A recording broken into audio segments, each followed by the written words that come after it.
Al'umma na ci gaba da bayyana damuwa game da yawan adadin likitoci da ma'aikatan lafiya da ke tserewa daga Najeriya suna shiga wasu ƙasashe domin neman aiki.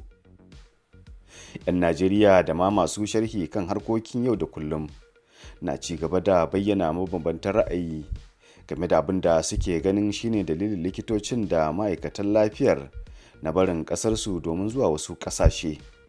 Ga dai ra'ayoyin wasu da na zanta da su kan wannan batu. A gaskiya tsakani ga Allah laifi dai daga su likitoci ne, rashin godiya ne na Ubangiji.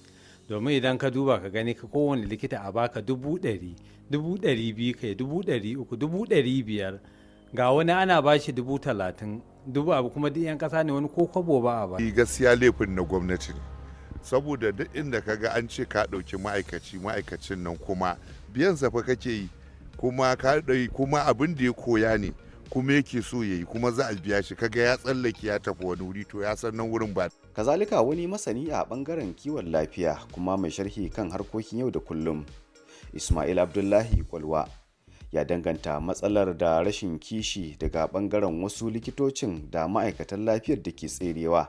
A rigimar tattalin arziki da rashin kishin ƙasa shine suka janyo mana yawan guduwar likitoci da sauran ma'aikatan lafiya daga wannan ƙasa tamu zuwa ƙasashen yammacin turai ko kuma a ce dai ƙasashen waje, saboda wayansu ma suna tafiya ƙasashen gabas ta tsakiya. Rashin kishi shine wato in ka lura da aikin likita, aiki ne na kishi da kuma ƙoƙarin taimaka jama'a.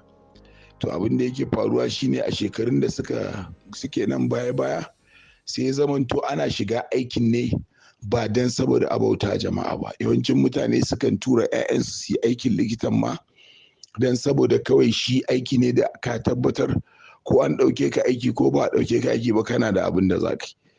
A nasa ɓangaren shugaban ƙungiyar likitocin ta ƙasa reshen jihar Kano Dr. Abdullahi Kabir Suleiman a wata hira da shi a baya-bayan nan ya ce tabbas akwai abin damuwa, amma ƙungiyarsu na ci gaba da faɗi tashi don ganin an rage yawan matsalar. Wannan matsala tana damun mu matuƙa don saboda kaga ƙarancin likitoci zai iya samun shi tsarin lafiya zai iya samun tangarɗa. Yanzu ku a matsayinku na kungiya kuna da adadin likitocin da ke tserewa ne, misali a ce a shekara ko a wani yanayi? Abin ya yi tsamari sosai don saboda kullum yau gobe jibi za ga mutane suna tafiya.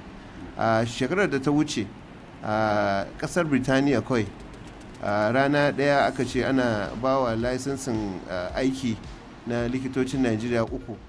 To haka ba su laisensin yin aiki guda 3 a rana, kaga cewa a kwana 30 kenan 3 sau 90 kenan. To likitan ya ce ba wai marasa lafiya kaɗai abin ya shafa ba, har da su kansu jami'an kiwon lafiyar, saboda abin da ke neman fin ƙarfinsu saboda yawan jama'a.